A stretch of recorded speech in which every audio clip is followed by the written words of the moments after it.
A Sand County Almanac by Aldo Leopold, Part 2, The Quality of Landscape, Chapter 2, Illinois and Iowa, Section 1, Illinois Bus Ride. A farmer and his son are out in the yard, pulling a crosscut saw through the innards of an ancient cottonwood.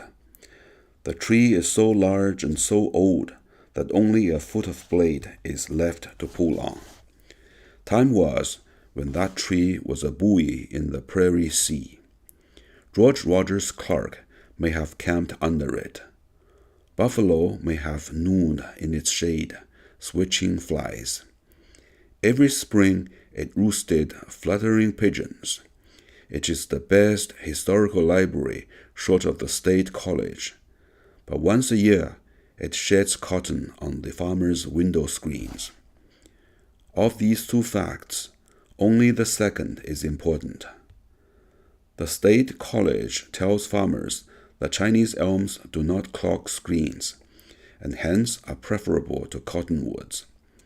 It likewise pontificates on cherry preserves, bangs disease, hybrid corn, and beautifying the farm home. The only thing it does not know about farms is where they came from. Its job is to make Illinois safe for soybeans. I'm sitting in a 60-mile-an-hour bus sailing over a highway originally laid out for horse and buggy. The ribbon of concrete has been widened and widened until the field fences threaten to topple into the road cuts. In the narrow thread of sod between the shaved banks and the toppling fences grow the relics of what once was Illinois, the prairie. No one in the bus sees these relics. A worried farmer, his fertilizer bill projecting from his shirt pocket, looks blankly at the lupins, lespidazes, or bapticias that originally pumped nitrogen out of the prairie air and into his black loamy acres. He does not distinguish them from the parvenu quackgrass in which they grow. Were I to ask him why his corn makes 100 bushels, while that of non-prairie states does well to make 30, he would probably answer that Illinois soil is better.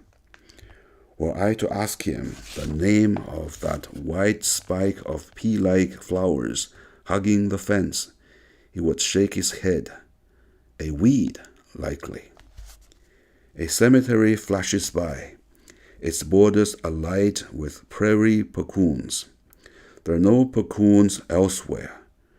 Dog fennels and sow thistles supply the yellow motif for the modern landscape. Puccoons converse only with the dead. Through the open window, I hear the heart-stirring whistle of an upland plover. Time was when his forebears followed the buffalo as they trudged shoulder-deep through an illimitable garden of forgotten blooms. A boy spies the bird and remarks to his father, "There goes a snipe." The sign says, "You're entering the Green River Soil Conservation District." In smaller type is a list of who is cooperating. The letters are too small to be read from a moving bus. It must be a roster of who's who in conservation. The sign is neatly painted. It stands in a creek-bottom pasture so short you could play golf on it. Nearby is the graceful loop of an old dry creek bed. The new creek bed is ditched straight as a ruler. It has been uncurved by the county engineer to hurry the runoff. On the hill in the background are contoured strip crops.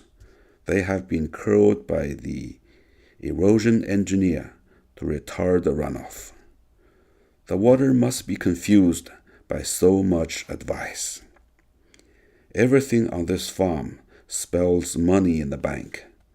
The farmstead abounds in fresh paint, steel, and concrete. A date on the barn commemorates the founding fathers. The roof bristles with lightning rods. The weathercock is proud with new gilt. Even the pigs look solvent. The old oaks in the woodlot are without issue. There are no hedges, brush patches, fence rows, or other signs of shiftless husbandry.